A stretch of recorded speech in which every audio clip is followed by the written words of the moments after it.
When most people hear of the word yoga, they think of postures, stretching, bending, moving the body. That's part of it, but it's just one small piece of something much bigger. Yoga is a philosophy, a science of the body and mind, and it's a spiritual tradition that stretches back thousands of years. It's a map for how to live, how to breathe, and how to find peace within yourself. Today, we'll walk through the foundations of yoga, its philosophy, its anatomy. We'll look at the chakra system, Ayurvedic medicine, the mudras and the mantras, as well as yoga's long history. My hope is that by the end, you'll see yoga as much more than an exercise. It's a practice of becoming more alive, more aware, and more connected. Yoga's roots are deep. Its earliest ideas show up in the Vedas, text written over 3,000 years ago. Later came the Upanishads, which spoke about the soul and ultimate truth. Two of the most important sources are the Yoga Sutras of Patanjali and the Bhagavad Gita. The sutras are short, almost poetic phrases written over 2,000 years ago. They distill yoga into a step-by-step system for living in harmony. The Gita, on the other hand, is a dialogue, an exploration of duty, devotion, and the search for peace, even in the midst of struggle. These texts remind us that yoga isn't just poses on a mat. It's a practice of aligning our actions, our thoughts, and our spirit with a greater purpose. And while they come from ancient India, their lessons on discipline, compassion, presence, still fit perfectly into modern life. At the heart of the sutras is the 8 limbs of yoga, a roadmap for transformation. The first 2, the yamas and the niyamas, are ethical guidelines. They teach us nonviolence, honesty, contentment, and self-discipline. These aren't abstract, they're reminders to treat each other with compassion and to live with integrity. The third limb, asana, is what most people know, the postures. These strengthen the body, but they were originally designed to prepare us for long periods of meditation. The fourth, pranayama, is breath work, learning to guide your energy through the simple act of breathing. Then comes pratyahara, withdrawing from distractions and turning inward. Dharana follows, training the mind to focus on one thing. Then leads dhyana, meditation, where awareness flows naturally. And the final limb is samadhi, a state of deep connection where we feel at one with life itself. The 8 limbs aren't meant to be rushed. They're not a checklist. They're more like doorways. You can step into them at any point, and over time, they open up new levels of awareness. To move safely in yoga, it helps to understand the body. Anatomy gives us tools to practice with intelligence instead of force. We look at the skeletal system, how joints move, what kind of flexibility is realistic for our unique bodies. We study the muscular system, which muscles lengthen, which stabilize, and how balance comes from both strength and release. The nervous system plays a huge role too.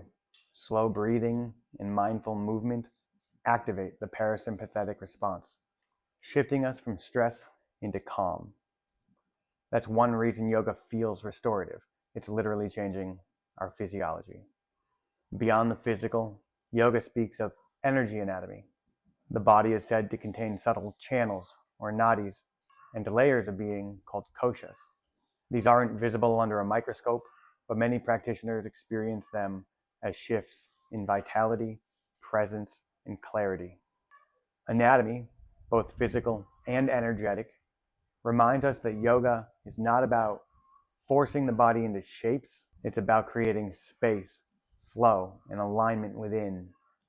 One of the most widely known parts of energy anatomy is the chakra system. 7 energy centers aligned along the spine. Each chakra represents a theme of human life. The root grounds us in safety and survival. The sacral connects us to creativity, pleasure, and flow. The solar plexus empowers confidence and willpower. The heart opens us to love and compassion. The throat expresses truth and authenticity. The third eye awakens intuition and vision. And the crown connects us with spirit and a sense of unity. When these centers are blocked, we may feel stuck emotionally, physically, or spiritually. Practices like movement, meditation, and sound help bring them back into balance. You don't need to believe in the chakras for them to be useful. Think of them as metaphors, as doorways to noticing where your life feels open and where it feels restricted.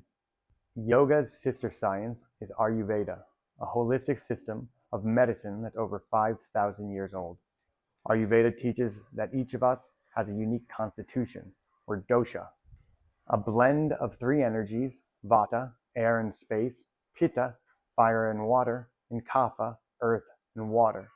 When these are balanced, we feel healthy and vibrant. When they're out of balance, we feel tired, scattered, or inflamed. The beauty of Ayurveda is its practicality. It guides us through diet, sleep, exercise, and daily rituals. Maybe you need warming foods in winter or grounding practices when life feels chaotic. Maybe you need to cool down fiery energy in summer with rest and light meals. Ayurveda reminds us health isn't one size fits all. It's about honoring your unique rhythm and finding balance with the natural world. The hands are gateways of energy. In yoga, mudras, specific hand gestures, are used to direct that energy. The Gyan mudra, thumb and forefinger touching, symbolizes wisdom and expands focus. The Anjali mudra, hands at heart center, calls us into balance and gratitude. Mudras are subtle but powerful. Just a few minutes of holding one in meditation can calm the mind, deepen breath, and shift how you feel. Sound is vibration, and vibration is energy. In yoga, sound becomes a tool for healing through mantra. A mantra is more than a word. It's a pattern of vibration that reshapes the body and mind. The simplest is the Om mantra, said to be the primordial sound, the vibration of the universe itself. Chanting Om aligns the breath, calms the nervous system, and creates a sense of connection. Other mantras invoke qualities like peace, compassion, or strength. Modern science even shows that chanting lowers stress hormones and synchronizes brain waves. Ancient tradition meets neuroscience here. Sound carries both spiritual and physical healing. The history of yoga is long and layered. Its earliest mentions are in the Vedas thousands of years ago.